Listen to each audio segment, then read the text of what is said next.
ॐ अज्ञानतिमिरान्धस्य ज्ञानाञ्जनशलाकया चक्षुरुन्मीलितं येन तस्मै श्रीगुरवे नमः। श्रीचैतन्यमनोभीष्टं स्थापितं येन भूतले स्वयं रूपकदा मह्यं ददाति स्वपदान्तिकं। वन्देऽहं श्रीगुरुः श्रीयुतपदकमलं श्रीगुरून् वैष्णवांश्च श्रीरूपं साग्रजातं सहगण रघुनाथान्वितं तं सजीवं साद्वैतं सावधूतं परिजनसहितं कृष्णचैतन्यदेवं श्रीराधाकृष्णपादान् सहगण ललिता श्रीविशाखान्वितांश्च। हे कृष्ण करुणा सिन्धु दीनबन्धो जगत्पते गोपेश गोपिकान्त राधाकान्त नमोऽस्तुते। तप्त काञ्चन गौराङ्गी राधे वृन्दावनेश्वरी वृषभानुसुते देवी प्रणमामि हरिप्रिये। वाञ्छाकल्पतरुभ्यश्च कृपा सिन्धुभ्य एव च पतितानां पावनेभ्यो वैष्णवेभ्यो नमो नमः। अनन्तकोटि वैष्णववृन्द की जय। नमः ओं विष्णुपादाय कृष्णप्रेष्ठाय भूतले श्रीमते जयपताका स्वामिन् इति नामिने। नमो आचार्यपादाय निताय कृपाप्रदायने गौरकथाधामदाय नगरग्रामतारिणे। नमः ओं विष्णुपादाय कृष्णप्रेष्ठाय भूतले श्रीमते भक्तिवेदान्त स्वामिन् इति नामिने।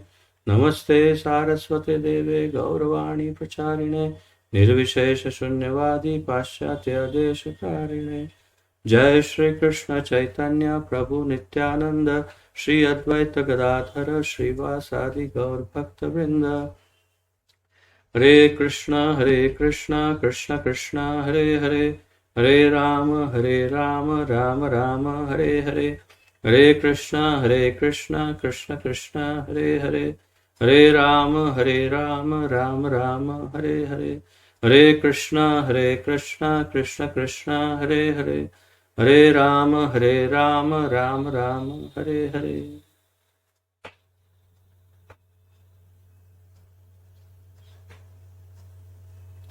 आप सबका बड़ी विनम्रता से हाथ जोड़ करके आपको दंडवत प्रणाम निवेदन करते हुए स्वागत करता हूं। और आज हम नया कार्यक्रम प्रारंभ कर रहे हैं, नए ग्रंथ का अध्ययन आरंभ कर रहे हैं। तो आप सभी के आशीर्वाद का प्रार्थी हूँ। कृपया आशीर्वचन अपने दीजिएगा, आशीर्वाद दीजिएगा और ये प्रार्थना करिएगा कि हम सफलतापूर्वक श्रील प्रभुपाद जी का ये अनमोल ग्रंथ उसका बहुत ही सुंदर अध्ययन कर पाएं, जिससे हम सभी लाभान्वित हो, हमारी भक्ति अत्यंत सुदृढ़ हो, सशक्त हो और हम भक्तिमय सेवा की प्राप्ति करके उन्नति कर सके। तो ऐसी प्रार्थना करिएगा। तो आइए प्रारंभ करते हैं इस नए ग्रंथ का अध्ययन। इसका शीर्षक है भगवान श्री चैतन्य महाप्रभु का शिक्षामृत। भगवान श्री चैतन्य महाप्रभु का शिक्षामृत, इस ग्रंथ का अध्ययन हम आज आरंभ कर रहे हैं।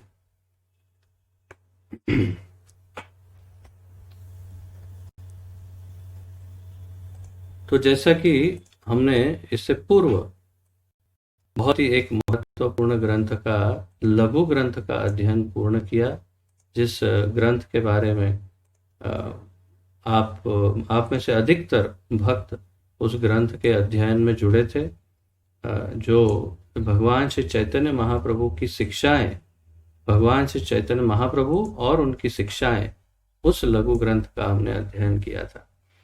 तो ये ग्रंथ जो है, जिसका हम आज अध्ययन कर रहे हैं, ये इसका बृहद रूप है, अर्थात इसका बड़ा विस्तृत रूप। तो आइए आरंभ करते हैं इसका अध्ययन।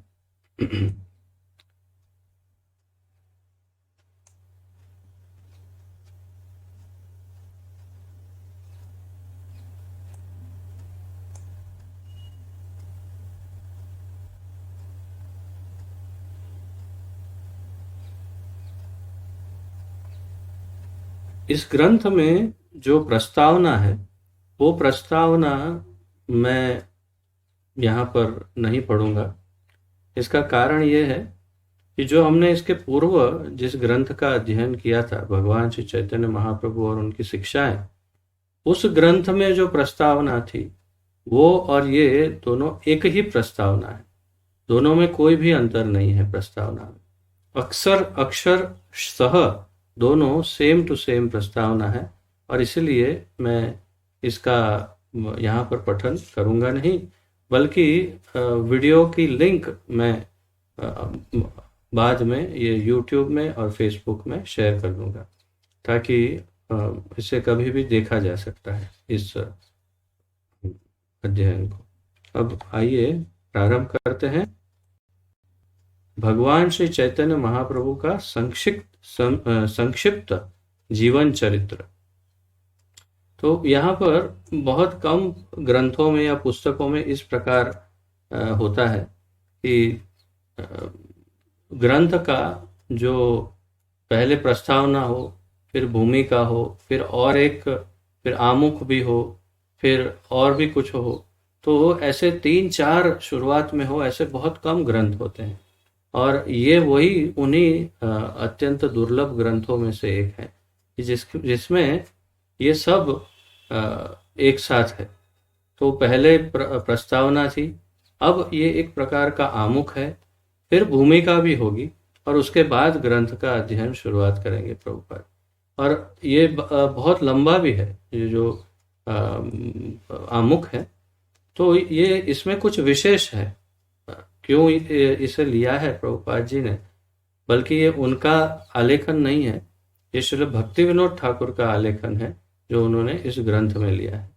तो इतना रसमय है, इतना रसप्रद है, इतना मधुर है कि मैं क्या कहूँ, जब आप सुनेंगे तो सुनते सुनते ही इसका रस ले पाएंगे। दूसरी विशेषता ये है कि हमने जो भगवान श्री चैतन्य महाप्रभु और उनकी शिक्षाएं, वो जो लघु ग्रंथ का अध्ययन किया था, उस लघु ग्रंथ में जो दिव्य लीलाएं चैतन्य महाप्रभु की हमने सुनी थी, और उसमें से जो कुछ विस्तार से थोड़ी नहीं बताई थी, उनके बारे में यहाँ थोड़ा अधिक बताया है भक्ति विनोद ठाकुर ने। आपको ऐसे ही लगेगा जैसे कि वो जो लघु ग्रंथ है उसका आप सार यहाँ पर एक साथ सुन रहे हैं, इस प्रकार आपको अनुभव होगा। तो आइए मैं पठन चालू करता हूँ और आप श्रवण कीजिएगा। आपके पास यदि ये ग्रंथ हो तो साथ में पढ़ सकते हैं। भगवान श्री चैतन्य महाप्रभु का संक्षिप्त जीवन चरित्र। यह विवरण सर्वप्रथम श्रील भक्ति विनोद ठाकुर कृत श्री चैतन्य महाप्रभु की जीवनी और शिक्षा में प्रकाशित हुआ था। 20 अगस्त 1896 1896 20 अगस्त 1896। तो 20 अगस्त 1896 में 1896 में ये भक्ति विनोद ठाकुर की जो सर्वप्रथम ये उन्होंने इसे प्रकाशित किया था, श्री चैतन्य महाप्रभु की जीवनी और शिक्षाएं। तो इसी को जैसा है वैसा श्रील प्रभुपाद जी ने यहाँ निरूपित किया है। बहुत ही मधुर है, बहुत आनंद आएगा, बहुत ध्यान पूर्वक सुनिएगा। श्री गौर सुंदर चैतन्य महाप्रभु मायापुर के नदिया नगर में 23 फाल्गुनी पूर्णिमा 1407 शकाब्द यानी कि 18 फरवरी सन 1486 ईस्वी सन के दिन संध्या समय प्रकट हुए। तो श्री चैतन्य महाप्रभु का जो प्राकट्य दिवस है वो हमारे जो वैष्णव कैलेंडर के वैष्णव पंजिका के अनुसार 23 फाल्गुनी पूर्णिमा 23 तारीख और फाल्गुनी पूर्णिमा और 1407 शकाब्द में प्रकट हुए।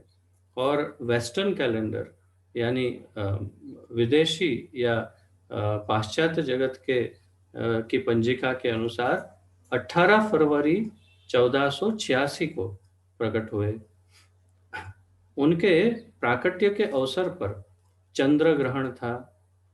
परंपरा अनुसार उस समय नदिया निवासी हरि बोल के तुमुल उद्घोष के साथ भागीरथी स्नान में संलग्न थे। तो यहाँ पर श्री भक्तिविनोद ठाकुर बता रहे हैं कि उस समय में, उन दिनों ये प्रथा थी जो वास्तव में वैदिक परंपरा है, वैदिक प्रणाली है, हमें भी करना चाहिए, लेकिन अब हम वो सब भूल गए।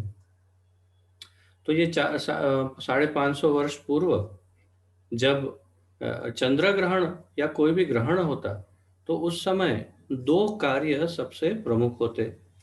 एक कि सबसे अधिक से अधिक लोग दिव्य जो भी नदियां हैं, जो भागीरथी जैसे यहाँ बताया, तो माता गंगा, माँ यमुना, उसमें स्नान करते और हरि कीर्तन करते, हरि नाम संकीर्तन। इसलिए सर्वस्व यत्र तत्र सर्वत्र हरि बोल, हरि बोल, हरि हरि बोल का उद्घोष, नाद सब कर रहे थे।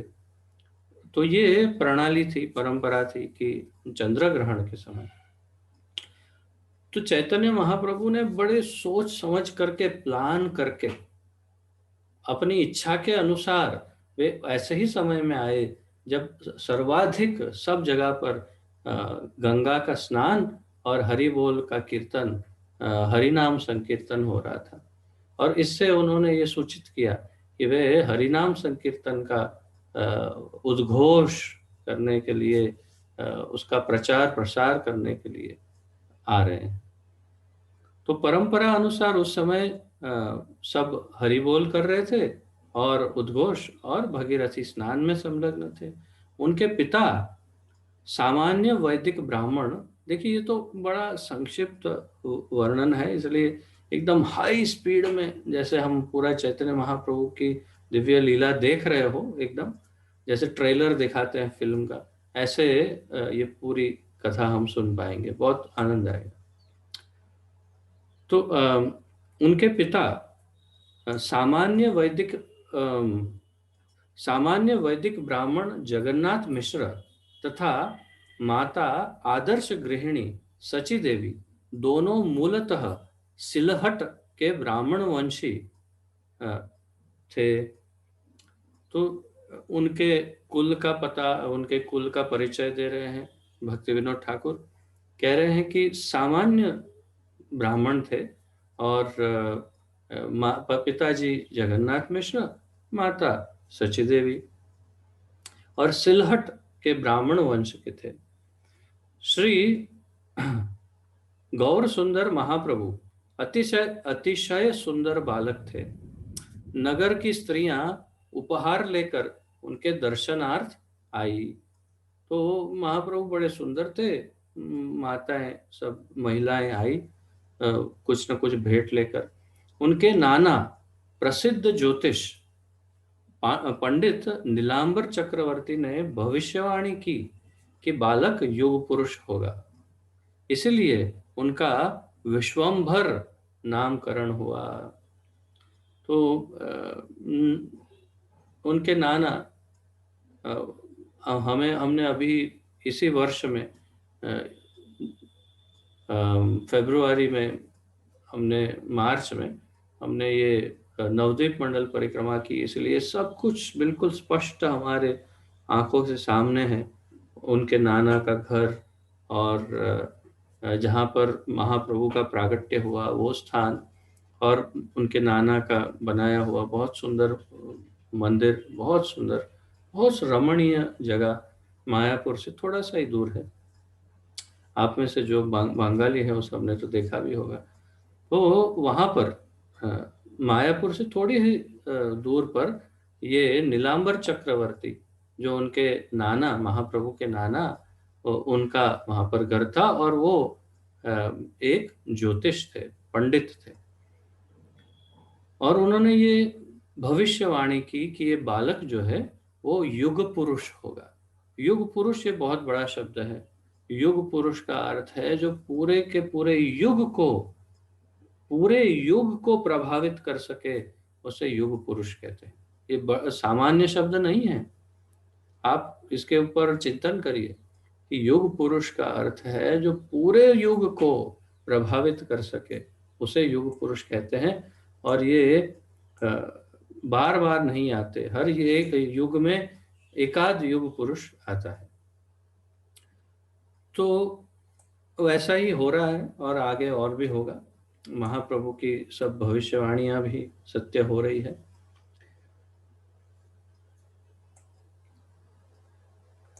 इसीलिए उनका विश्वंभर नामकरण हुआ। तो उनका नाम रखा गया विश्वंभर, जो पूरे विश्व का भारण करता है, भरण करता है और धारण करता है, जो पूरे विश्व को पालन पोषण करता है, उसे विश्वंभर। भरना अर्थात जो खाली हो उसे भर देते हैं। तो विश्वंभर जो पूरे विश्व का जो भरण पोषण करे, उसे विश्वंभर कहते। वो नाम सोच समझ के रखा गया। उनके गौरांग वर्ण के कारण, गौर अंग और वर्ण, वर्ण अर्थात कलर, गौर अर्थात गोरा, गौर अंग यानी गोरा शरीर।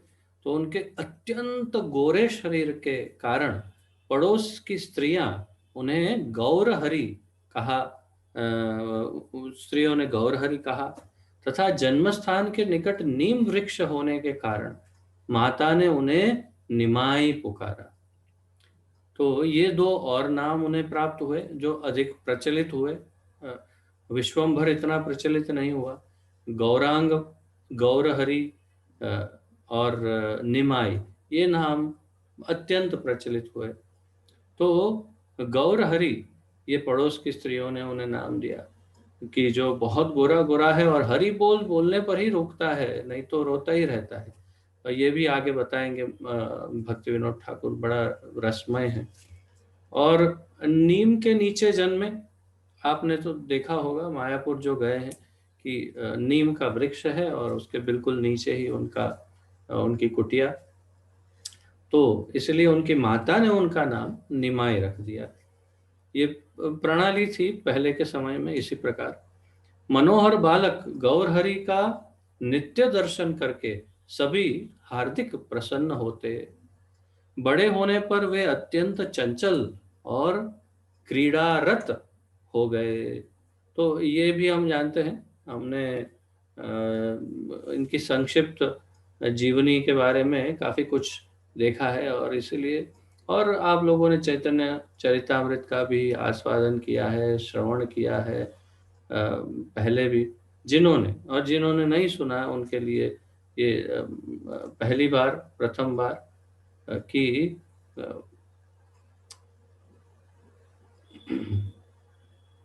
क्षमा कीजिए।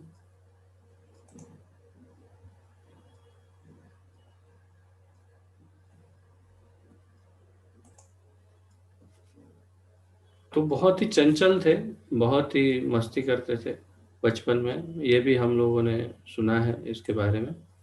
तथा 5 वर्ष के होने पर वे पाठशाला गए और अल्पकाल में ही बांग्ला शिक्षा ग्रहण की। श्री गौर सुंदर के समकालीन अनेक जीवनीकारों ने विविध वृत्तांतों का उल्लेख किया है। तो श्री भक्ति विनोद ठाकुर बता रहे हैं कि गौरांग महाप्रभु के समकालीन अर्थात उसी समय में जो जीवित हों वैसे अनेक, बहुत सारे जीवनीकारों अर्थात जो दूसरों के जीवन का आलेखन करते हैं, अंग्रेजी में कहते हैं बायोग्राफी लिखते हैं। तो जो दूसरे जो जीवित महापुरुष हैं उनके बारे में जो आलेखन करते हैं, जो गौरांग महाप्रभु के समय में जो थे, उन्होंने बहुत सारे लोगों ने बहुत कुछ लिखा है महाप्रभु के विषय में।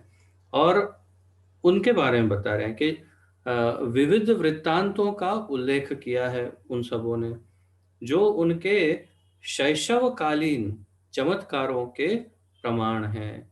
तो उन्होंने जो अनेक चमत्कार किए हैं, उनके प्रमाण देते हैं ये सब। कहा जाता है कि बाल्यकाल में वे जननी की गोद में भी निरंतर रुदन करते, माता की गोद में रोते रहते, परंतु पड़ोसी स्त्रियों की हरि बोल ध्वनि को सुनकर शांत हो जाते थे। जैसे ही कोई हरि बोल गाना चालू करता, तुरंत शांत हो जाते। और जैसे ही ये शांत होते गाना, और तुरंत इनका रोना चालू हो जाता। और इसीलिए उनका नाम फिर गौर हरि रखा। ये गौरांग तो है, लेकिन हरि बोल के कीर्तन के बिना ये शांत नहीं होता। तो बड़ा मस्ती करते, सबको नचाते, ये तो भगवान है। तो अपनी इच्छा से ही इस प्रकार सबसे हरि बुलवाते। तो बाल्यकाल में ही उन्होंने सबको हरि कीर्तन करने पर के लिए विवश कर दिया था। इसलिए घर में निरंतर हरि बोल का कीर्तन होता रहता, जो युग पुरुष के भावी प्रयोजन का पूर्व परिचायक था। तो ये निरंतर उनके घर में हरि बोल कीर्तन होता, और ये उनके भावी प्रयोजन का, अर्थात आगे जा करके ये जो प्रचार करने वाले थे हरिनाम संकीर्तन का, उसका ये परिचायक था। यह भी प्रसिद्ध है कि एक बार जब माता ने उन्हें खाने के लिए एक मिठाई दी, तो उसके स्थान पर वे मिट्टी खाने लगे। अब ये बड़ा इंटरेस्टिंग है। आप लोगों ने सबने हमारे लाला जी, ठाकुर जी की माटी खाने की लीला जो है, वो तो आपने सुनी है अच्छी तरह से, कि लाला हमारे माटी खाते हैं और भगवान को मुंह फाड़ के उसमें पूरा ब्रह्मांड दिखा देते हैं। परंतु यहाँ पर देखिए, वही है, सेम सेम पात्र यहाँ दूसरा रोल कर रहे हैं। जैसे एक एक्टर एक फिल्म में एक रोल करता है, दूसरे फिल्म में दूसरा, तो ये दोनों सेम एक्टर हैं। कृष्ण भी वही है और यशोदा मैया भी वही है। यहाँ पर वो सची है, और वहां पर वो, यहाँ पर वो महाप्रभु है जो वहां कृष्ण थे। तो इस बार माता ने कहा कि नहीं, पिछली बार तो तुमने माफ मुंह मुंह को खोल करके मुझे ब्रह्मांड दिखा के चुप कराया, इस बार मैं तुम्हें चुप करा देती हूँ। तो इस बार आप देखिए माता भगवान को कैसे चुप कराती है। तो उनको मिठाई दी कि लो मिठाई खाओ, तो मिठाई को छोड़ करके माटी खाई, और फिर फिलोसॉफी झाड़ने लगे, फिलोसॉफी अपनी माँ को सुनाने लगे। बोलते हैं, तो माता द्वारा इसका कारण पूछे जाने पर उन्होंने कहा कि मिष्टान मिट्टी का ही तो एक विकार मात्र है, इसलिए मिष्टान के समान मिट्टी भी खाई जा सकती है। तो ये सब तो इन पांच पंच महाभूत से ही उत्पन्न हुआ है, और ये मिठाई ये सब कुछ भी तो ये मिट्टी का ही एक विकार मात्र ही है, तो इसलिए मिट्टी भी खाई जा सकती है। तो माता भी पंडित गृहिणी ठहरी, माता भी पंडित गृहिणी थी ना, ब्राह्मणी थी।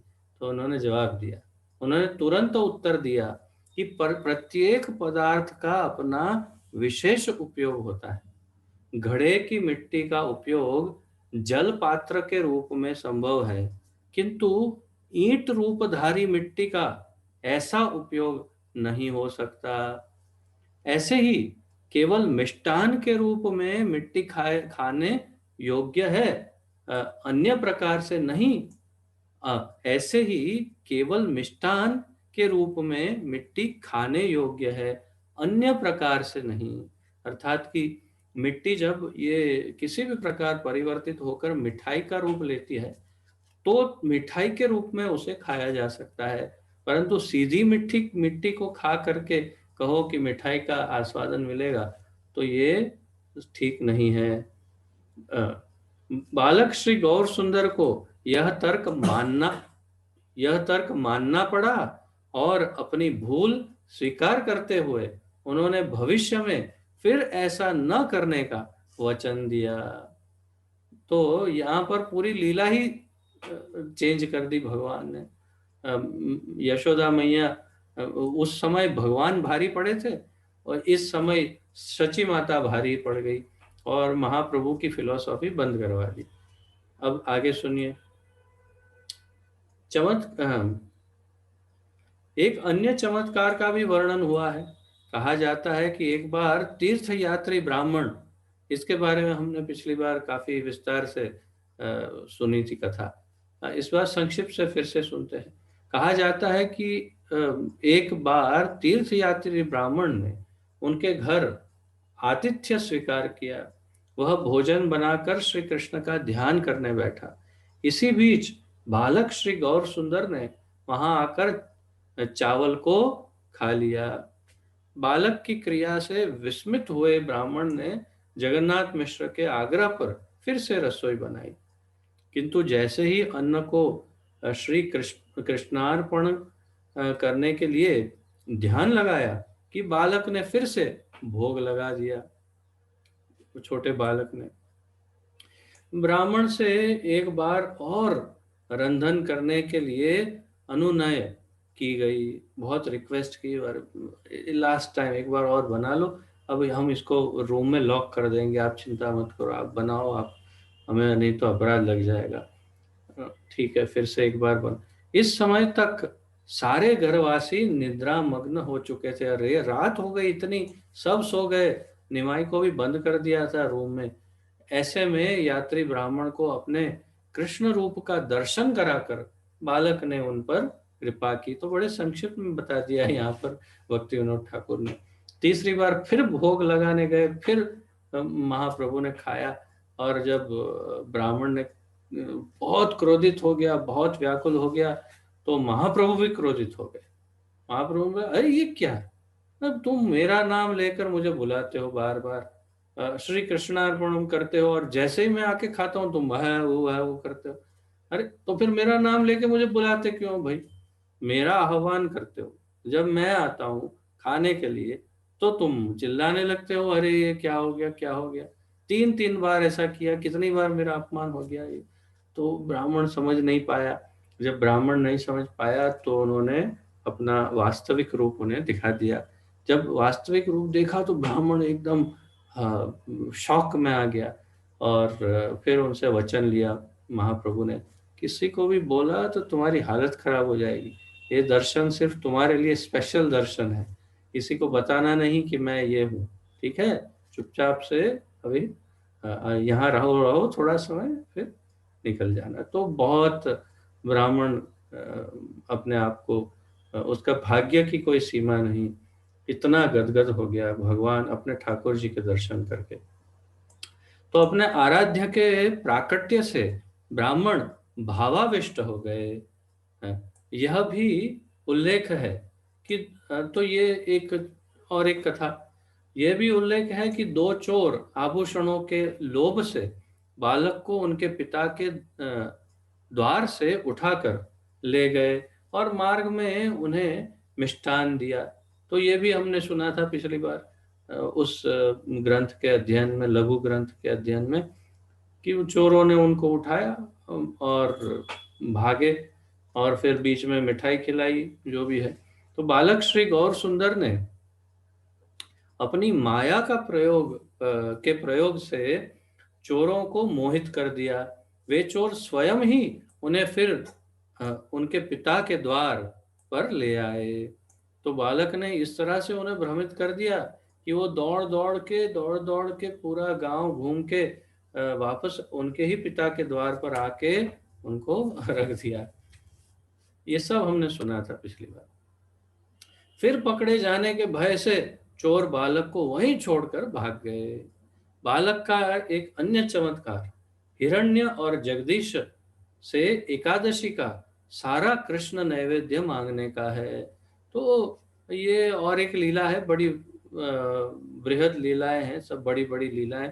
तो हम केवल इतना इतना पढ़कर आगे चलते हैं, क्योंकि बहुत बड़ा ग्रंथ है ये। 4 वर्ष की आयु में एक दिन वे उन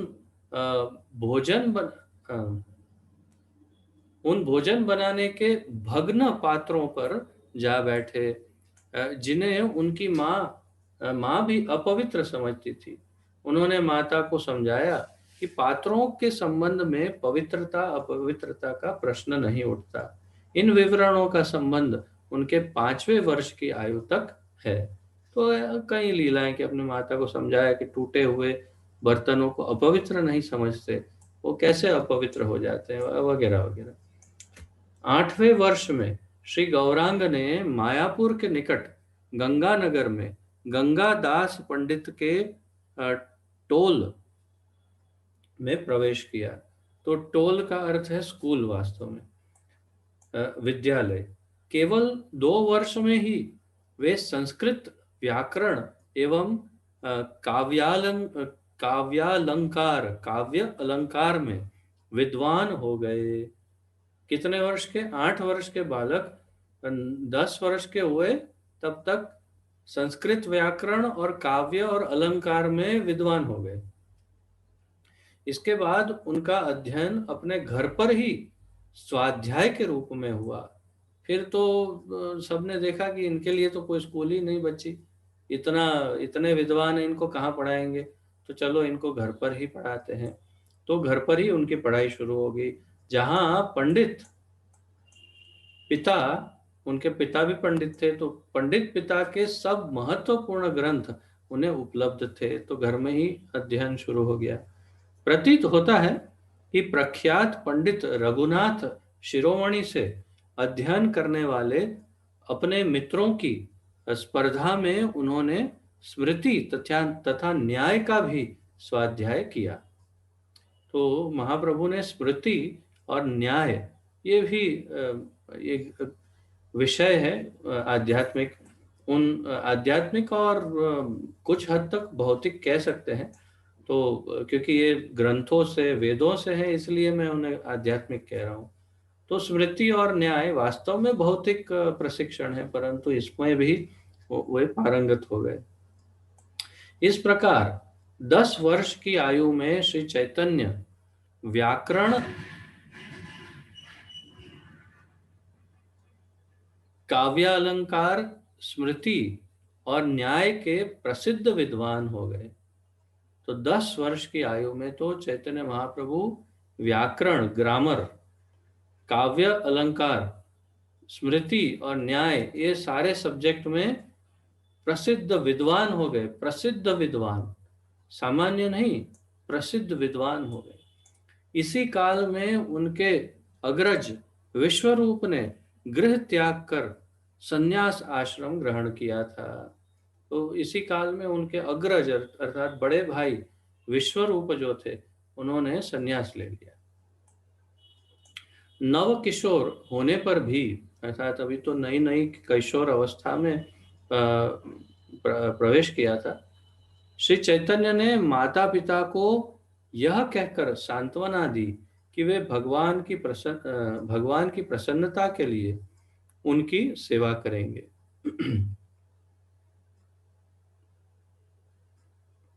शीघ्र ही उनके पिता का भी गोलोकवास अर्थात परलोक गमन हो गया। इससे उनकी जननी अति अधिक शोक मग्न हो गई। माता बहुत दुखी हो गई। श्री महाप्रभु ने अपने नित्य सौम्य विग्रह से विधवा माता को सांत्वना दी। महाप्रभु ने अपनी माता को भी सांत्वना दी। 14-15 वर्ष की आयु में श्री गौर सुंदर महाप्रभु का नदिया निवासी वल्लभाचार्य की कन्या लक्ष्मी देवी से विवाह हुआ। ये वल्लभाचार्य हमारे वाले नहीं हैं, ये नदिया के वल्लभाचार्य हैं। तो इनके साथ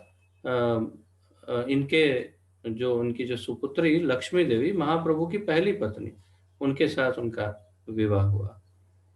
तो 14-15 साल की आयु थी उस समय। अगर अभी ऐसा कुछ होता तो चाइल्ड मैरिज एक्ट के अंतर्गत उन पर एक्शन ले लेते। इस समय उनकी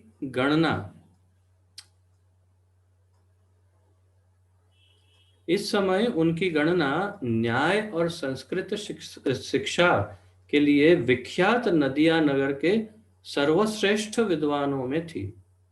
तो उस समय ही उनका, आप देखिए, मैंने एक बात जब इसको मैं स्टडी कर रहा था तो मुझे ये एहसास हुआ, प्रतीति हुई कि वास्तव में महाप्रभु का फेम, उनका उनकी जो ख्याति है वो इतनी इतनी अधिक हुई है उनके जीवन काल में, इतनी अधिक, जैसे हम कोई बहुत बड़े विद्वान, बहुत बड़े कोई नेता, अभिनेता की जैसे ख्याति होती है, उस प्रकार की ख्याति, प्रसिद्धि महाप्रभु की हुई है।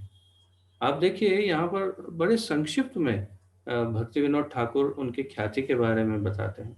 बहुत जबरदस्त उनकी प्रसिद्धि हुई है, और वो भी बाल्यकाल से। तो देखिए इस समय उनकी गणना न्याय और संस्कृत शिक्षा के लिए विख्यात नदिया नगर के सर्वश्रेष्ठ विद्वानों में थी, 15 वर्ष की आयु में।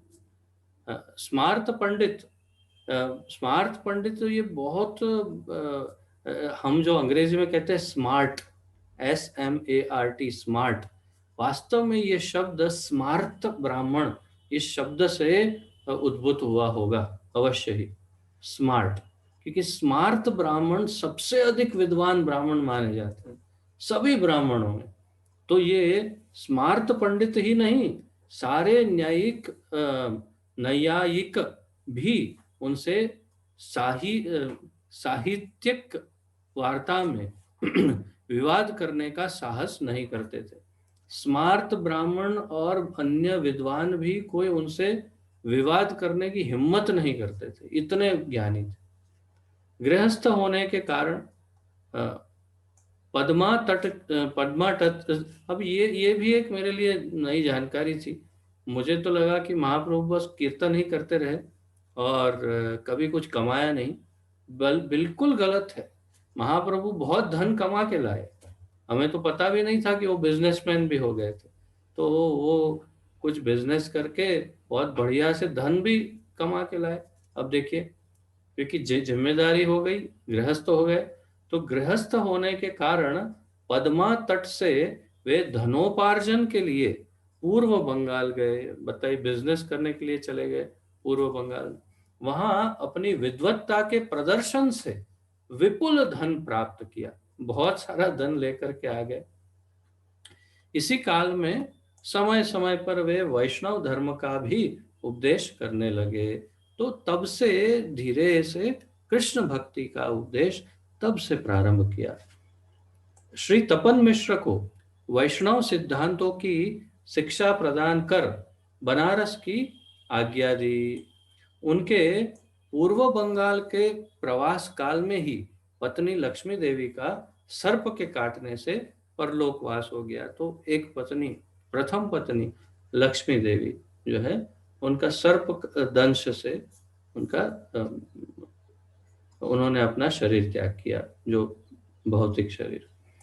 गृह लौटने पर उन्होंने माता को शोकमग्न पाया। तो वो तो गए हुए थे बंगाल में, तभी ये हो गया। माता बड़ी दुखी थी। मानव जीवन की क्षण भंगुरता का उपदेश करके उन्होंने जननी को सांत्वना दी। उन्होंने फिलोसॉफी समझाई माता को कि ये शरीर तो नाशवान है और हम सब शरीर बदलते रहते हैं, हम जीवात्मा हैं, हम कभी मरते नहीं, इत्यादि। ये सारा जो भगवत गीता का ज्ञान है।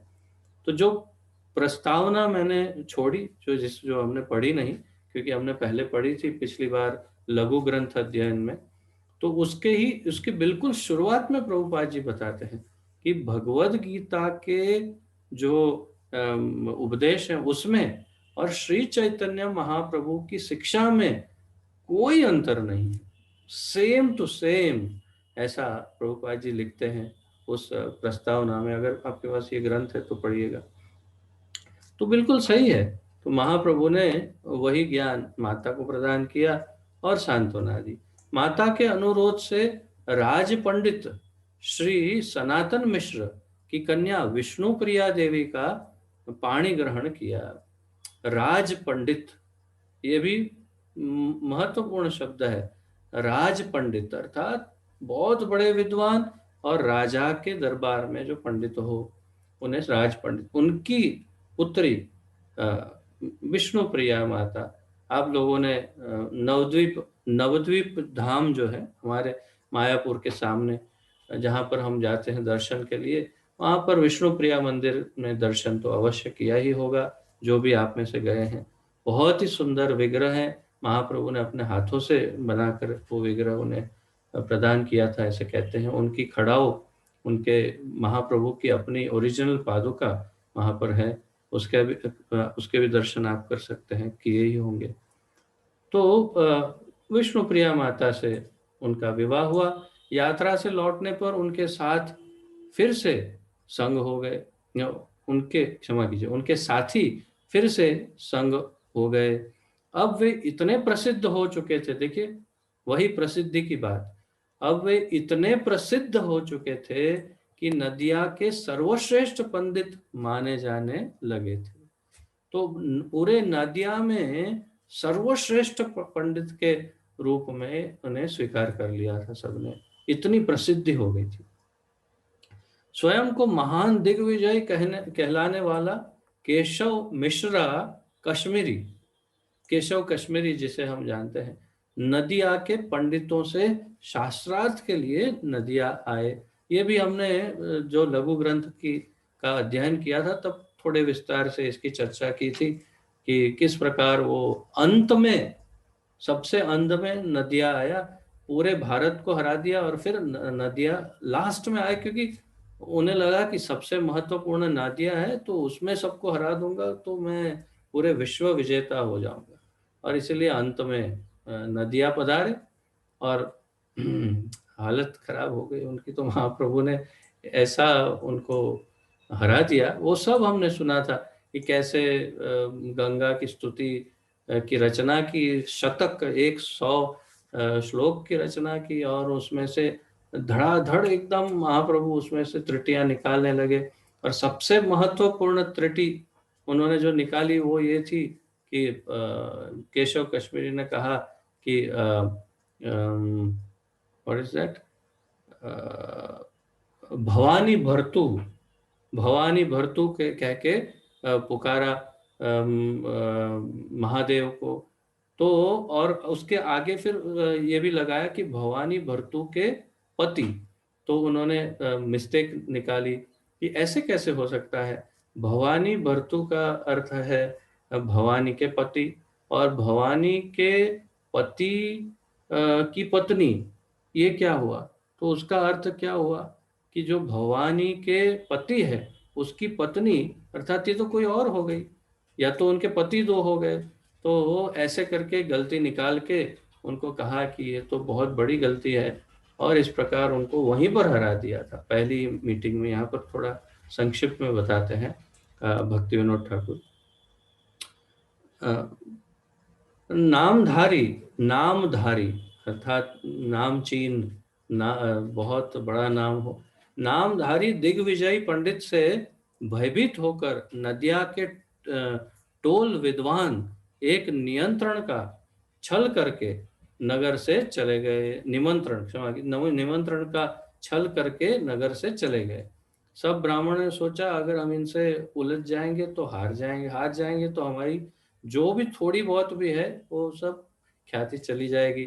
एक काम करते हैं, इसे निमाई को लगा देते हैं इसके संग, और हम सब कोई निमंत्रण आया बोलकर यहाँ से चले जाते। तो एक लेटर लिख के बोल दिया कि आप निमाई पंडित को मिलो और हम जा रहे हैं। तो उन्होंने सोचा कि इससे, हमने ये भी पढ़ा था लास्ट टाइम उस लघु ग्रंथ में कि इससे एक तीर से दो निशान हो जाएंगे, कि ये निमाई को हरा देगा और निमाई की जो ख्याति है वो खत्म हो जाएगी, और हम फिर वापस अपना साम्राज्य स्थापित कर देंगे। लेकिन उल्टा हो गया। श्री गौर सुंदर महाप्रभु एवं केशव कश्मीरी का मायापुर के बड़कुंड घाट पर मिलन हुआ। अत्यंत संक्षिप्त वार्ता में ही कश्मीरी पंडित बालक गौर सुंदर से परास्त होकर अपमान भयवश पलायन करने को बाध्य हो गए। तो ये सब बड़े संक्षिप्त में बता रहे हैं भक्ति विनोद ठाकुर। आप को स्मरण होगा अभी कुछ समय पहले ही हमने बड़े विस्तार से चर्चा की थी कि किस तरह सरस्वती माता के भक्त थे, उन्होंने स्वप्न में कहा, भाई तुम मेरे ही नाथ के को हराने चले हो, तो फिर कैसे हो सकता है, जाओ जाके उनके चरणों में गिर जाओ, क्योंकि वो तो मेरे स्वामी हैं। तो इस प्रकार फिर वो परास्त हो गए। निमाई पंडित अब अपने समय के सर्वोत्तम पंडित मान्य हो गए। ये सिद्ध हो गया, जब केशव कश्मीरी को हरा दिया तो सिद्ध हो गया कि ये सर्वश्रेष्ठ है, इन्हें कोई नहीं हरा सकता। तो बहुत प्रसिद्ध हो गए। 16-17 वर्ष की आयु में बहुत से विद्यार्थियों सहित उन्होंने गया यात्रा की। वहीं प्रख्यात भक्त श्री माधवेंद्रपुरी के शिष्य एवं वैष्णव सन्यासी श्री ईश्वरपुरी से वैष्णव दीक्षा ग्रहण की। तो सर्वप्रथम उन्होंने जो दीक्षा ग्रहण की वो श्री ईश्वरपुरी से की, और भक्ति विनोद ठाकुर लिखते हैं उन्होंने उनसे वैष्णव दीक्षा ग्रहण की। हालांकि वे मायावादी सन्यासी हैं तो भी। तो भक्ति विनोद ठाकुर बड़े सोच समझ करके ये लिख रहे हैं। नदिया लौट आने पर निमाई पंडित भागवत धर्म प्रचारक बन गए। तो अब उन्होंने भागवत धर्म का प्रचार, कृष्ण भक्ति का प्रचार आरंभ किया। उनका भक्त रूप इतना प्रबलता पूर्वक प्रकट हुआ कि अद्वैत प्रभु और श्रीवास आदि जिन्होंने उनके प्राकट्य से पूर्व ही वैष्णव धर्म अंगीकार कर लिया था, नवयुवक श्री गौर सुंदर में ऐसे परिवर्तन देखकर विस्मित हो गए। तो ये विशेष रूप से ये दोनों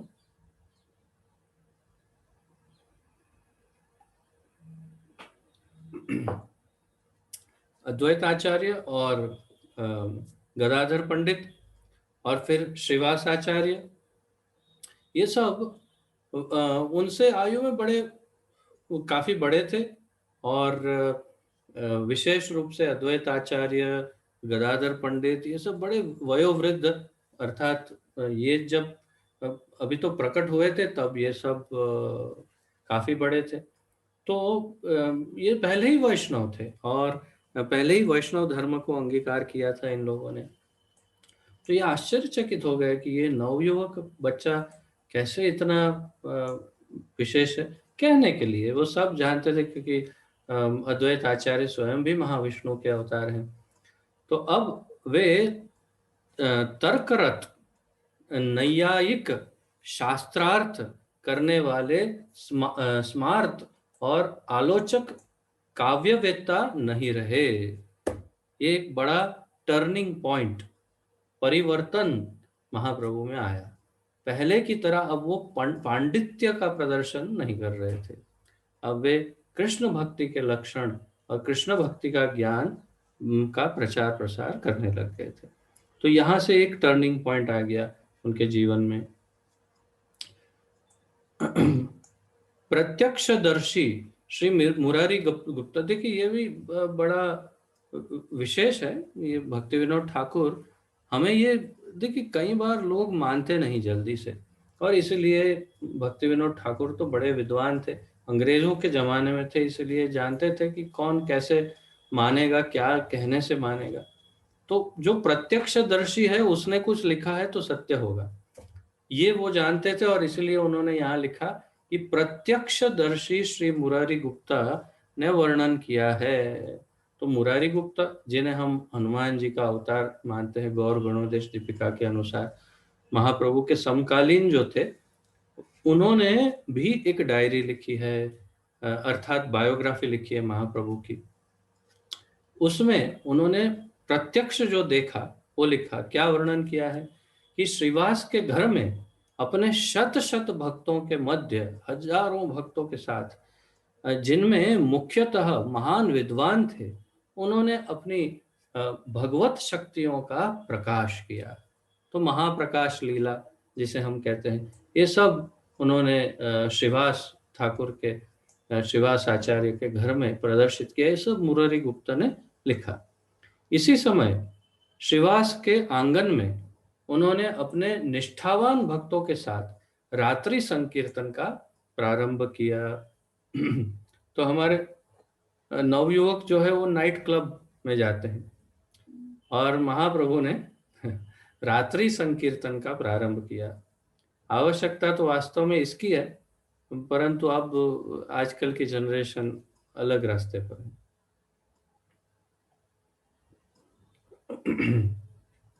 और अगर हम संकीर्तन करेंगे रात को तो पुलिस को बुलवाएंगे, और अगर कहीं पे डांस करेंगे रात को तो पुलिस वहां खड़ी रह के पहरा देगी कि भाई इनकी पार्टी चल रही, डिस्टर्ब नहीं कर।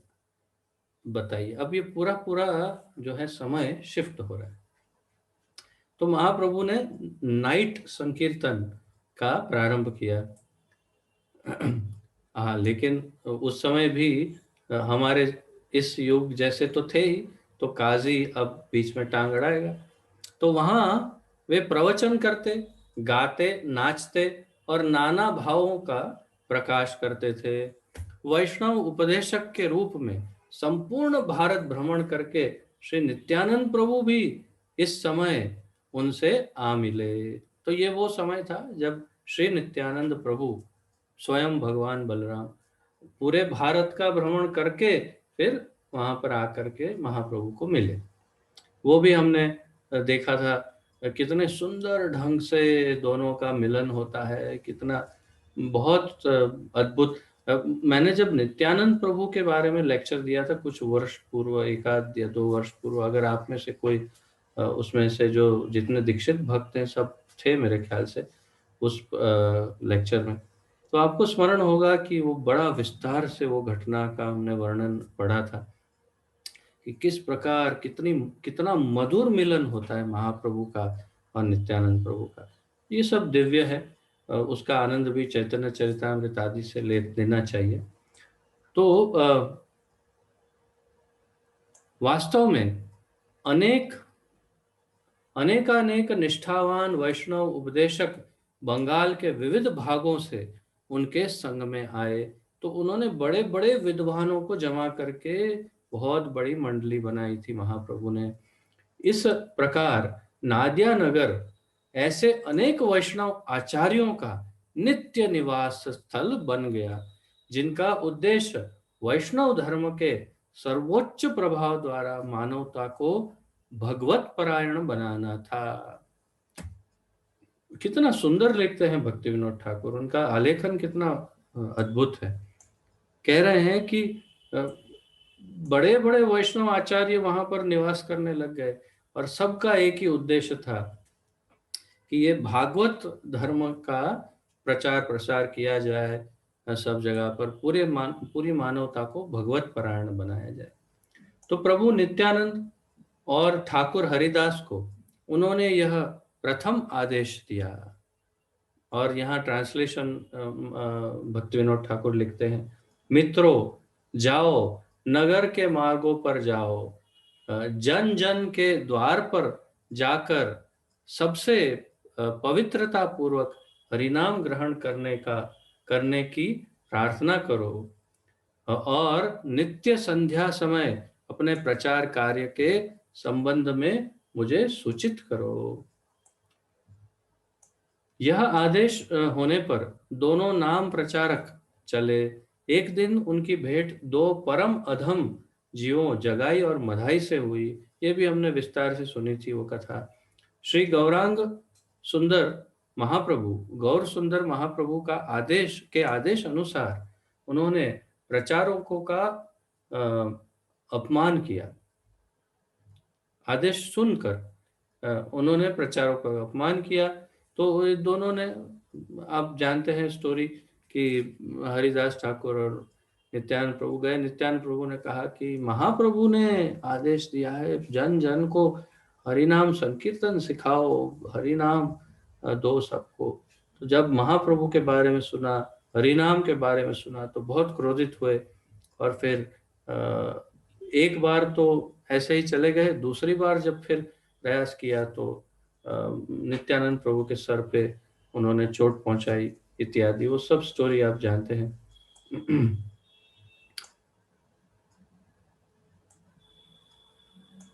किंतु उन यहाँ पर ये भी पूरा सब उन्होंने बड़े संक्षिप्त में कह दिया, किंतु उनके प्रभु श्री गौर सुंदर द्वारा उपदिष्ट भक्ति के प्रभाव से वे भी शीघ्र भक्त बन गए। फिर बड़े बड़े बहुत प्रसिद्ध भक्त बन गए दोनों, जगदानंद और माधवानंद।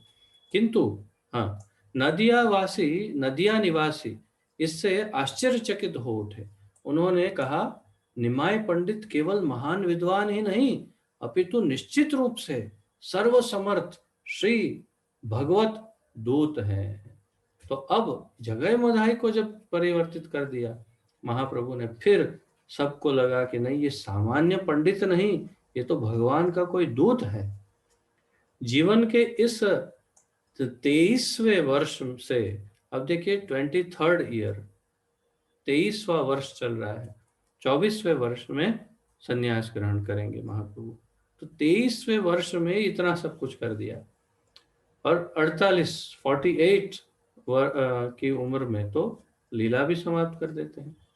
तो आधा जीवन गृहस्थ है, आधा जीवन संन्यास।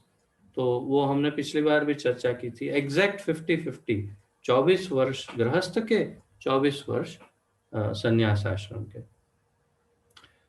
तो जीवन के इस 23वें वर्ष से श्री गौर सुंदर महाप्रभु ने नदिया में ही नहीं, अपितु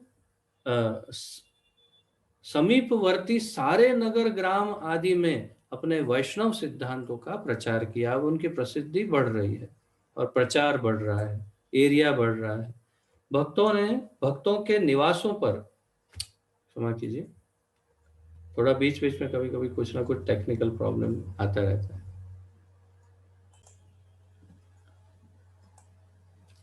जीवन के इस 23वें वर्ष से श्री गौर सुंदर महाप्रभु ने नदिया में ही नहीं, अपितु समीपवर्ती सारे नगर ग्राम आदि में अपने वैष्णव सिद्धांतों का प्रचार किया।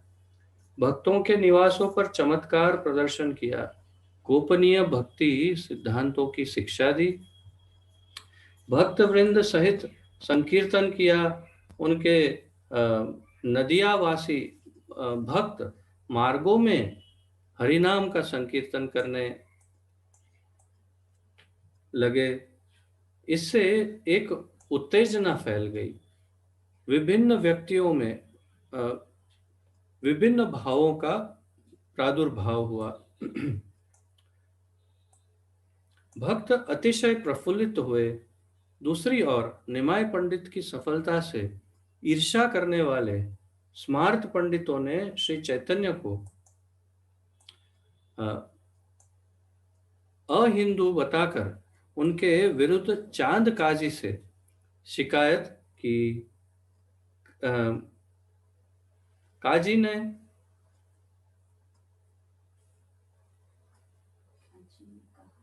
नहीं, सम प्रिंटिंग मिस्टेक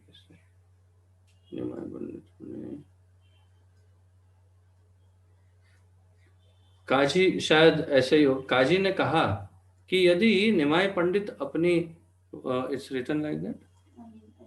अच्छा, काजी ने कहा कि यदि निमाय पंडित अपने विचित्र धर्म के कोलाहल को नहीं बदलेंगे, दबाएंगे, तो वह अनुयायियों सहित उन्हें मुस्लिम बनाने को बाध्य हो जाएगा। श्री गौर सुंदर महाप्रभु को इसकी सूचना मिली। उन्होंने तुरंत नगरवासियों को संध्या समय हाथ में मशाल लेकर उपस्थित होने का आदेश दिया। लोगों ने वैसा ही किया तथा निमाई अपने संकीर्तन को 14 दलों में विभाजित कर चले।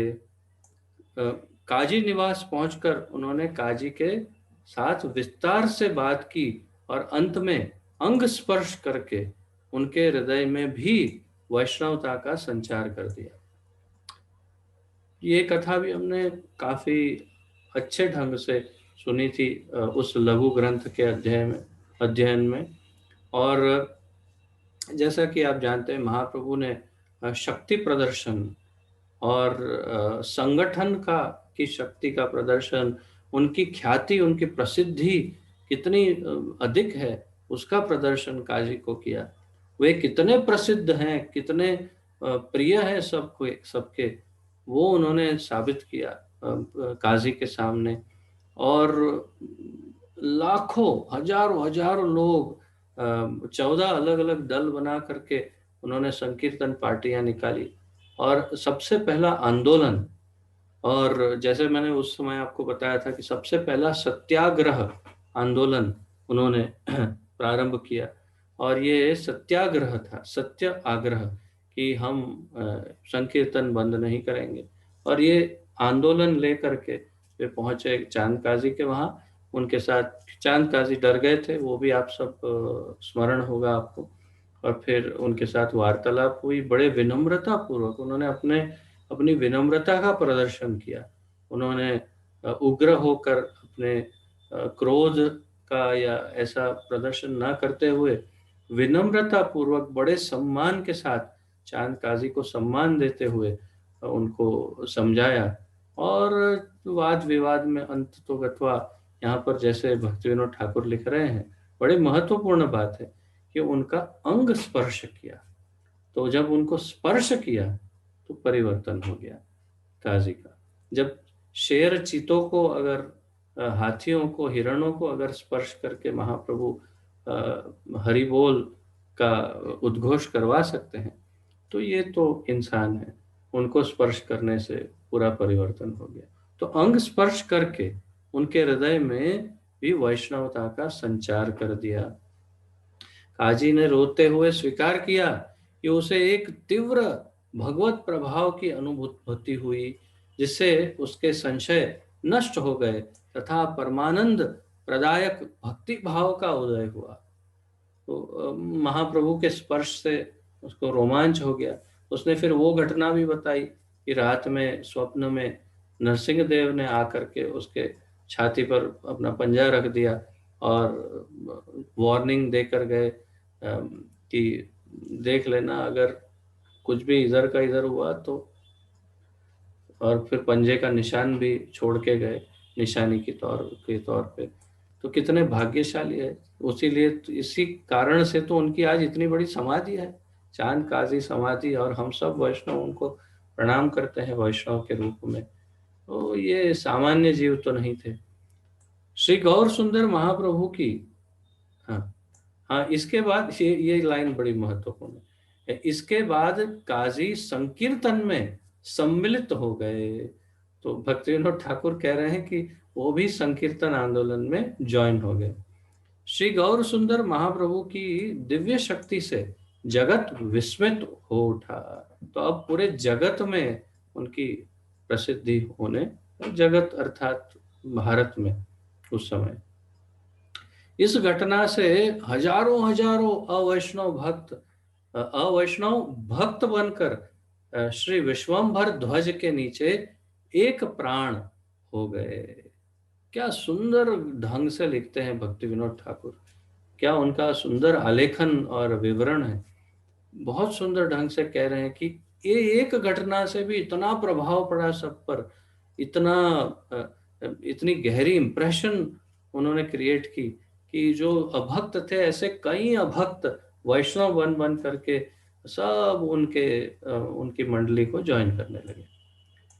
इसके पश्चात कुलिया के कुछ ईर्ष्यालु एवं नीच प्रकृति वाले ब्राह्मणों ने श्रीमन महाप्रभु गौर सुंदर से विद्रोह करके उनके विरुद्ध एक दल बनाया।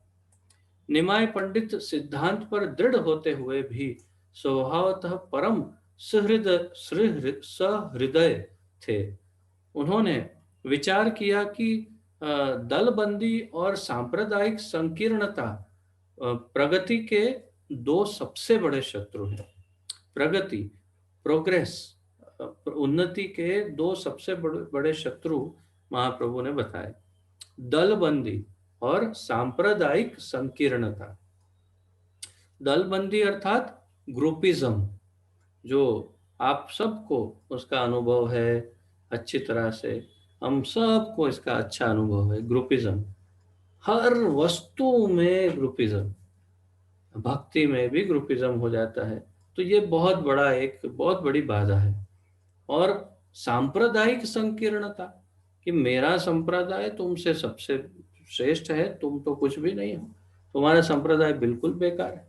तो ऐसी सांप्रदायिक संकीर्णता अर्थात बहुत ही छोटी सोच, ऐसा ये बहुत बड़ी बाधाएं हैं उन्नति में, आध्यात्म में। परंतु अगर कोई सन्यासी हो तो हर संप्रदाय के लोग, हर ग्रुप के लोग, हर दल के लोग उन्हें प्रणाम करके, उनकी सेवा करके उनसे शिक्षा प्राप्त कर सकते हैं। तो इसलिए महाप्रभु ने सोचा कि एक ही उपाय है, ये सब अगर खत्म करना हो तो मुझे सन्यास धारण करना पड़ेगा। सन्यास ग्रहण करूंगा तो सब मेरा सम्मान करने लग जाएंगे और मेरे मुझसे फिर ये शिक्षा भी ग्रहण करेंगे। कभी उम्र का भी की बात आ जाती है, ये तो छोटा बच्चा है 23-24 साल का, हम तो इतने बड़े बड़े पंडित हैं। परंतु यदि सन्यासी हो तो भले वो कुछ कितनी भी आयु के क्यों ना हो, सभी फिर उनका सम्मान करते हैं। तो इसलिए उन्होंने सोचा कि अब सन्यास लेना परम आवश्यक है, अनिवार्य है। तो आगे भक्ति विनोद ठाकुर बताते हैं,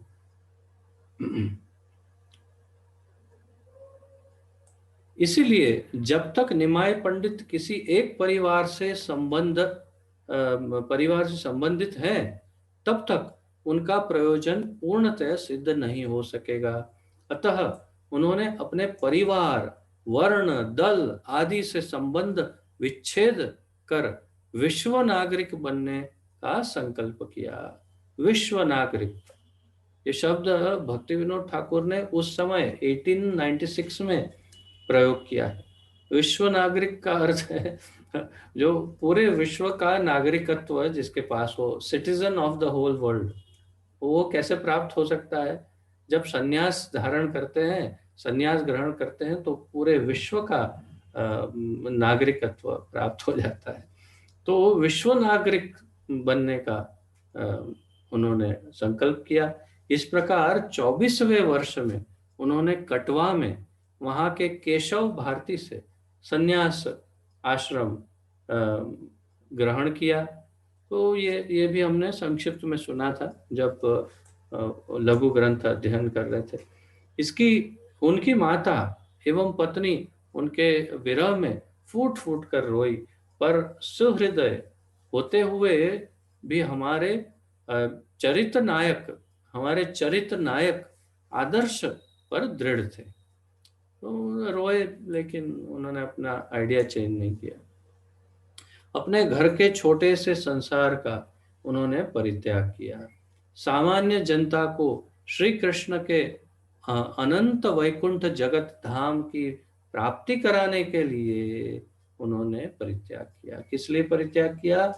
सामान्य जनता को श्री कृष्ण के अनंत वैकुंठ जगत धाम की प्राप्ति कराने के लिए उन्होंने संन्यास ग्रहण करके सामान्य संसारी जीवन का परित्याग किया, ताकि सब जगह प्रचार कर सके और सबको भक्त बना सके। संन्यास लेने के बाद उन्हें शांतिपुर में अद्वैत प्रभु के घर जाने के लिए प्रेरित किया गया। तो यहाँ तो ऐसा लिखा प्रेरित किया गया, लेकिन वास्तव में आप जानते हैं, हमने पिछली बार सुना था कि वास्तव में नित्यानंद प्रभु ने उनको भ्रमित करके चलो वृंदावन ऐसा कह के उन्हें छल करके उन्हें ले गए थे अद्वैत प्रभु के घर। तो श्री अद्वैत ने नदिया से उनके सब मित्रों और भक्तों को निमंत्रित किया, और फिर आप जानते हैं कि उनकी माता भी वहाँ पर, उनको भी बुलवाया था, वो भी आई मिलने। तो दर्शनार्थी सची माता को भी ले आए। तो सब जो भक्त आए थे उसमें माता को भी ले आए थे।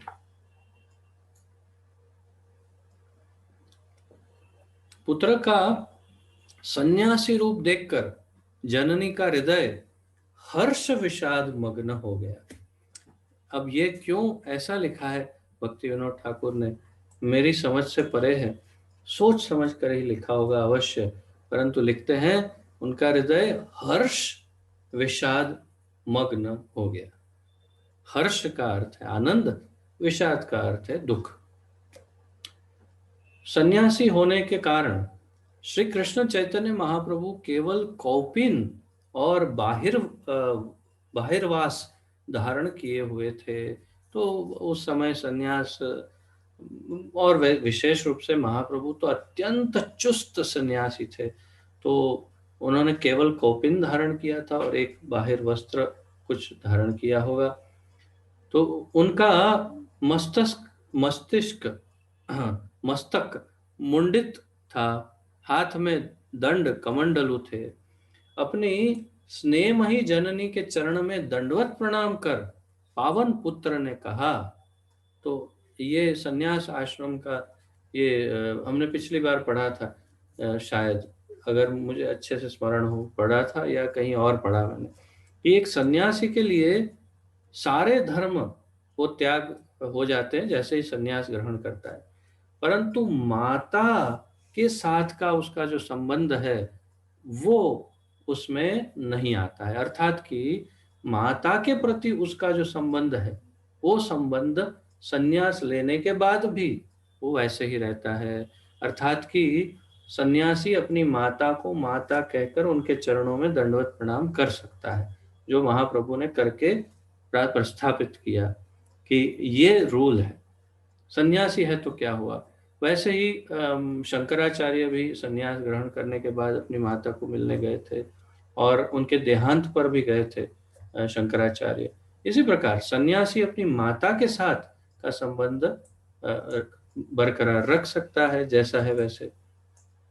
तो महाप्रभु ने उनके चरणों में दंडवत प्रणाम कर पावन पुत्र अर्थात महाप्रभु ने कहा, जननी यह देह आपकी है, यह शरीर आपका दिया हुआ है, इसीलिए मैं आपकी आज्ञा पालन में बाध्य हूं। देखिए, सन्यासी है तो भी माता की आज्ञा है तो उसे पालन करना होता है सन्यासी।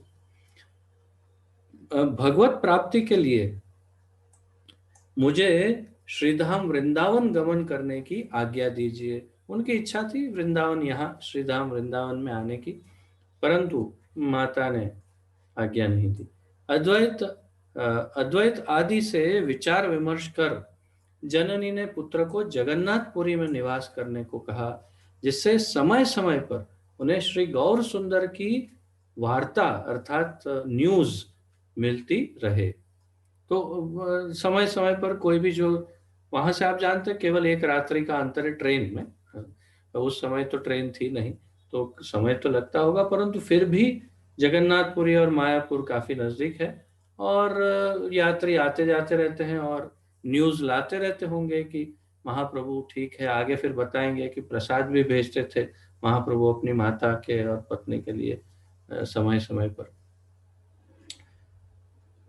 तो श्री महाप्रभु गौर सुंदर ने इस सुझाव को मानकर शीघ्र शांतिपुर से उड़ीसा के लिए प्रस्थान किया। जीवनीकारों अर्थात बायोग्राफर्स, जो बायोग्राफी लिखते हैं, मैंने आपको जो कहा था उनके जो समकालीन, ने श्री कृष्ण चैतन्य की शांतिपुर से पूरी यात्रा का सुविस्तृत वर्णन किया है। बड़ा विस्तार से बृहद वर्णन किया है उनकी जो यात्रा। वर्तमान थाना, और वर्तमान अर्थात 1896 की बात कर रहे हैं भक्ति विनोद ठाकुर। मथुरापुर, डायमंड हार्बर, 24 परगना में स्थित छत्रभोग तक उन्होंने भागीरथी तट पर यात्रा की। वहां से नौका द्वारा मिदनापुर जिले में प्रयाग घाट तक गए। तदुपरांत भुवनेश्वर मंदिर के दर्शन करते और बालेश्वर कटक के मार्ग से पद यात्रा करते हुए पुरी पहुंचे। तो आपको स्मरण होगा, हमने वो उस लघु ग्रंथ के अध्ययन में महाप्रभु जब जा रहे थे, ये यात्रा कर रहे थे, तो कैसे क्षीर चोर गोपीनाथ पहुंच गए और वहां पर दर्शन किया इत्यादि। ये सब जो कथा बीच में जो जो जहां जहां उन्होंने दर्शन किया वो सब थोड़ा थोड़ा हमने वर्णन सुना था उस लघु ग्रंथ में। तो ये पद यात्रा करते हुए धीरे धीरे धीरे जगन्नाथपुरी पहुंचे। पुरी आने पर उन्होंने श्री जगन्नाथ का दर्शन किया, श्री सार्वभौम से भेंट हुई और उनकी प्रार्थना पर श्रीमन महाप्रभु ने साथ में निवास किया। तो हमने उस लघु ग्रंथ में विशेष रूप से श्री सार्वभौम भट्टाचार्य के साथ जो उनकी वार्तालाप, उनका जो शास्त्रार्थ हुआ, उसका हमने अच्छा अध्ययन किया था।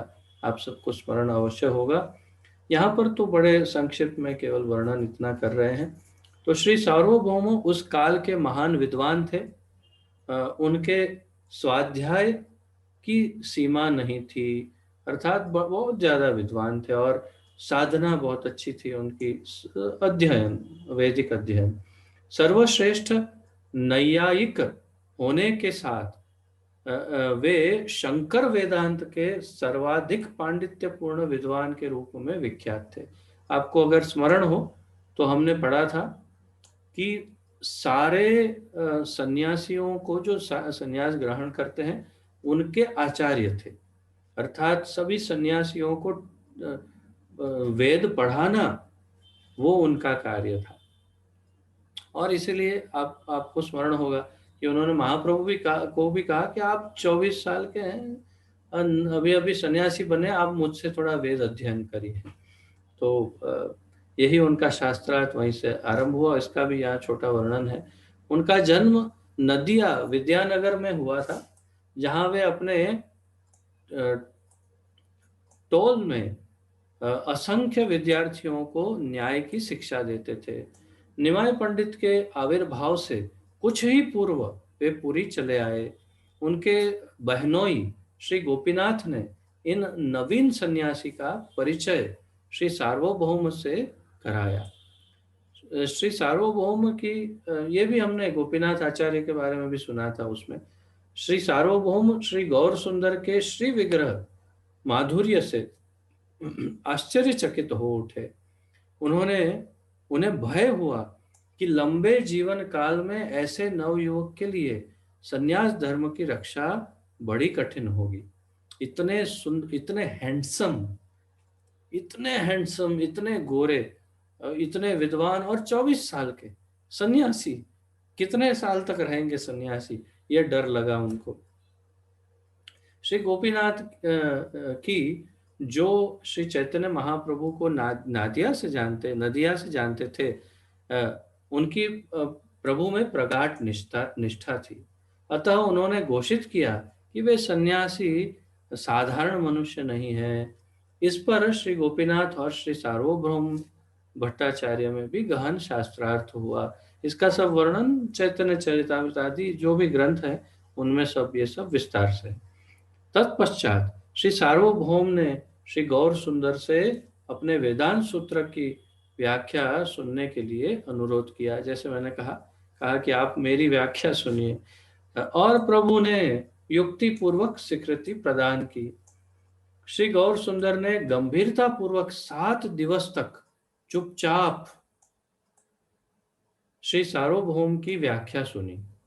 7 दिन हो जाने पर श्री सार्वभौम ने उनसे कहा, कृष्ण चैतन्य, प्रतीत होता है कि आप वेदांत नहीं समझते, क्योंकि मेरी व्याख्या सुनकर कुछ नहीं कहते हैं। श्री चैतन्य का उत्तर था कि वे सूत्रों को तो भली भांति समझते हैं, किंतु नहीं जानते कि अपने भाष्य से श्री शंकराचार्य का तात्पर्य क्या है। वो वेदांत सूत्र तो समझते हैं, परंतु शंकराचार्य के भाष्य समझ नहीं पा रहे हैं। ऐसा उन्होंने 7 दिवस के बाद कहा। इसीलिए चुप बैठे हैं। ये शंकराचार्य के भाष्य है, मेरे पल्ले नहीं पड़ रहे, मुझे समझ में नहीं आ रहे, महाप्रभु ने कहा। इससे विस्मित होकर सार्वभौम ने कहा, कैसे संभव है कि आप सूत्र तो समझते हैं पर सूत्रों की व्याख्या करने वाले भाष्य को नहीं समझते। फिर भी यदि आप सूत्रों को समझते हैं तो कृपया अपनी व्याख्या सुनाइए। अब उनका चांस शुरू हुआ। इस पर श्री गौर सुंदर महाप्रभु ने अपनी विधि से शंकर की अर्थात शंकराचार्य की विवर्तवाद व्याख्या का स्पर्श किए बिना सब सूत्रों की व्याख्या की। यह भी आपको स्मरण होगा कि इसका भी हमने थोड़े विस्तार से इसकी चर्चा उस लघु ग्रंथ में की थी कि किस प्रकार एक ही श्लोक भागवतम का उसके 11 अलग अलग प्रकार की व्याख्या सार्वभौम भट्टाचार्य ने की। और जब महाप्रभु को कहा तो महाप्रभु ने आई थिंक 64 64 या हाँ आई थिंक 64 अलग प्रकार की व्याख्या करके बताई एक ही श्लोक की। तब एकदम सार्वभौम भट्टाचार्य को चक्कर आने लगे होंगे, ऐसा मुझे लगता है। तो इस पर श्री गौरांग महाप्रभु, गौर सुंदर महाप्रभु ने अपनी विधि से व्याख्या की। श्री सार्वभौम की तीक्ष्ण बुद्धि को श्री चैतन्य की व्याख्या में सत्य, सौंदर्य और तर्क समन्वय का दर्शन हुआ। वे यह कहने को बाध्य हो गए कि यह पहला अवसर है जब उन्हें ब्रह्म सूत्र की ऐसी सरल व्याख्या सुनने को मिली। पहली बार इतनी सरल व्याख्या सुनी और उन्होंने यह भी स्वीकार किया कि शंकर भाष्य वेदांत सूत्र की उतनी स्वाभाविक व्याख्या नहीं करते। ये भी उन्होंने कह दिया कि शंकराचार्य के भाष्य इतनी अच्छी व्याख्या इसकी नहीं कर रहे, जैसी उन्होंने श्री चैतन्य महाप्रभु से प्राप्त हुई। और फिर उसका रिजल्ट क्या हुआ, परिणाम, उन्होंने समर्थक और अनुयायी के रूप में समर्पण कर दिया। महाप्रभु के समर्थक और उनके अनुयायी के रूप में उन्होंने समर्पण कर दिया। इसलिए उन्होंने तब से शंकराचार्य का मायावादी सन्यासी का रूप बदल करके उन्होंने एक वैष्णव का रूप धारण किया। कुछ ही दिनों में श्री सार्वभौम के अपने समय से के सर्वश्रेष्ठ वैष्णवों में गणना होने लगी। जब यह समाचार फैला तो संपूर्ण उड़ीसा श्री गौर सुंदर का गुणगान करने लगा। देखा, अब उड़ीसा के अंदर उनकी ख्याति फैलने लगी, प्रसिद्धि। मैंने कहा नहीं, बहुत फेमस हुए महाप्रभु अपने समय पे। शत शत लोग उनकी शरण में आकर भक्त बन गए। इसी बीच श्रीमन महाप्रभु ने दक्षिण यात्रा का विचार कर कृष्णदास नामक ब्राह्मण सहित पुरी से प्रस्थान कर दिया। तो इस प्रकार आज के लिए यहीं तक लेते हैं, विराम लेते हैं, और थोड़ा सा और वर्णन है वो कल फिर आगे बढ़ाएंगे। तो मैं देख रहा हूँ आज बहुत बड़ी मात्रा में भक्त जुड़े हैं, अलग अलग जगह से बहुत सारे भक्त जुड़े हैं, मैं देख पा रहा हूँ। तो आप सबका बहुत स्वागत करता हूँ मैं। और यदि किसी को कुछ इसमें टिप्पणी, सुधार, सुझाव, कुछ करेक्शन, कमेंट्स कुछ भी है तो आप सबका स्वागत करता हूँ। कृपया अपना वीडियो ऑन करके आप प्रस्तुत करें, कुछ पूछना है या कुछ कहना है तो।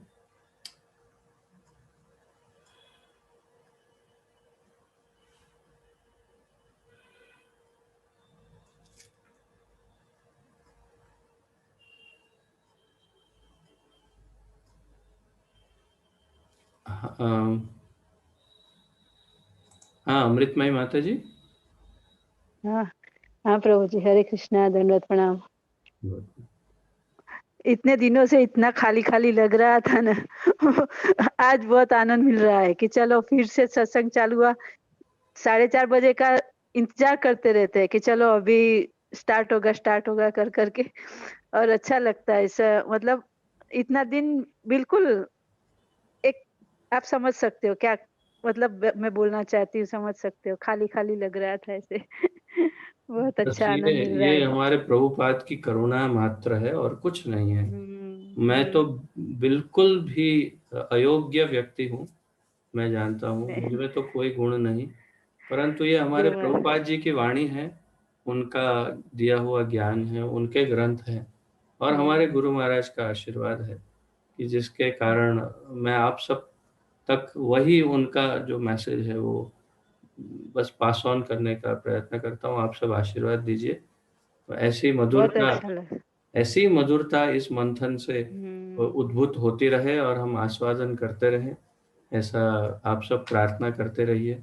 और आशीर्वाद देते रहिए। बहुत आप आए, ये हमारे लिए बहुत बड़ा आशीर्वाद है। आप हमेशा आते रहिए। नहीं नहीं, बहुत अच्छा लगता है हमारे लिए। ये तो बहुत सौभाग्य की बात है, क्योंकि इतना अच्छे से समझ में आता है ना। तो अभी दूसरा भी जब हम अध्ययन करते हैं ना, तो भी मतलब ये समझा हुआ है ना, तो अंदर से अच्छे से फिर समझ पाते हैं। ऐसा है। नहीं तो अभी जी तक अध्ययन तो चल ही रहा था, ऐसा नहीं है कि नहीं पढ़ रहे थे। पर अभी थोड़ा मतलब कॉन्सेप्ट ज्यादा क्लियर हो गया मन में, भगवान के बारे में उनका सब मतलब वर्णन जो हमारे ब्रह्म संहिता में भी हुआ, ये सब ईशोपनिषद में हुआ। जी बहुत अच्छा लगता है, इसलिए विशेष रूप आतुरता से। से रात देखते थे। जी जी धन्यवाद। विशेष रूप से ब्रह्म संहिता में हाँ बहुत। हमारा सबका कंसेप्ट एकदम क्लियर हो गया। बहुत ही हम्म। वो तो मैं कभी नहीं भूल सकता। मेरे लिए सबसे हम्म। अच्छा एक्सपीरियंस वही था, ब्रह्म मेरे संहिता लिए भी। का अध्ययन। हाँ मेरे लिए बहुत ही भी अच्छा, बहुत बहुत। बहुत ज्ञान हम्म। मिला उससे। हम्म, धन्यवाद सही माता बात। जी। हाँ, हरे कृष्णा, दंडवत प्रणाम, हरे हरि कृष्ण। बोल। और मैं देख रहा हूँ निर्जा माता जी है और प्रभु जी भी हैं। आपका भी स्वागत है। कुछ आप भी कहिए।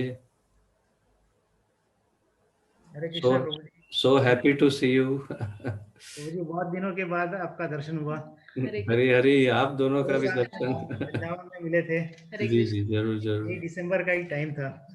हाँ हाँ, दिसंबर की बहुत ठंडी थी। सही हाँ, बात है। तो बहुत आनंद हुआ। और अभी जी फिलहाल मैं बड़ौदा में ही हूँ, तो साथ अच्छा। में वो फैमिली के तो साथ। अच्छा, अब यहाँ शिफ्ट शिफ्ट हो गए फिर से? हाँ, नहीं अभी शिफ्ट नहीं हुआ हूँ। अभी टेम्पररी वीज़ा मेरा अभी चेंज हो रहा है। अभी अच्छा अच्छा ओमान अच्छा। ओमान जाना है। अच्छा तो ओमान के लिए अभी वीज़ा आया नहीं है, तो जनवरी में शायद हो जाएगा। अच्छा अच्छा, तो हम तो चाहेंगे आप हमारे साथ रोज जुड़िए इस तरह, और हमारा उत्साह बढ़ाइए। ज़रूर प्रभु जी। अभी हमारा भक्ति शास्त्री भी अभी लास्ट मंथ ही कंप्लीट हुआ। अच्छा, बहुत बढ़िया। मायापुर इंस्टीट्यूट से हमने किया। बहुत ही राम। अच्छा। अच्छा, एमआई से किया, बहुत ही अच्छा है। बहुत अच्छा है। Very good. प्रभु जी हमारे लिए प्रे करिएगा, हम फिर से आ पाए वृंदावन में, माता जी के आपके सबके दर्शन हो प्रभु जी। हरी हरी, हमारे दर्शन क्यों, हमारे ठाकुर जी के दर्शन भगवान ने करिए। बताया है सब ग्रंथों में कि भक्त मेरे से ज्यादा भक्तों के दर्शन का ज्यादा महत्व है प्रभु जी। तो हरी आपने हमें इतना अच्छे से गाइड किया था, तो हम लोग बहुत यानी बैठते हुए तो फिर भी हम स्मरण करते हैं कि कितना अच्छा लगा था। अब भगवान की सबकी कृपा होगी तो फिर दूसरी बार भी आ पाएंगे। हरे कृष्ण प्रभु जी। जरूर आएंगे, क्यों नहीं आएंगे, अवश्य आएंगे। ये अपना आपका अपना घर है, ओरिजिनल हाउस, ओरिजिनल होम। तो ये अपना घर है, तो यहाँ तो आएंगे ही, आप क्यों नहीं आएंगे। और हम हमारे ठाकुर जी से भी प्रार्थना करते हैं कि जल्दी से जल्दी आपको बुलाएं। एक हरे कृष्णा। कृष्णा। माता जी को भी प्रणाम प्रभु जी। हरे जरूर कृष्णा। जरूर। और किसी का कोई प्रश्न आदि कुछ प्रस्तुत करना चाहते हैं? मैं देख रहा हूँ अभी भी 6-7 जनों का वीडियो बंद है। ठीक है, तो अब यहीं पर विराम लेते हैं, और कल फिर उसी समय लगभग 4:30 के आसपास, थोड़ा इधर उधर कभी कभी मुझे हो जाता है, ये सब टेक्नोलॉजी के वजह से। अ, तो कल फिर आगे बढ़ाएंगे। आप सबका बहुत बहुत धन्यवाद। श्री गौरांग महाप्रभु की जय। पतित पावन श्रील प्रभुपाद की जय। गुरु महाराज की जय। आप सभी भक्तों की जय हो। निताय गौर प्रेमानंदे। हरि हरि बोल। हरे कृष्ण। आप सबको दंडवत प्रणाम, और आप सबका बहुत बहुत धन्यवाद।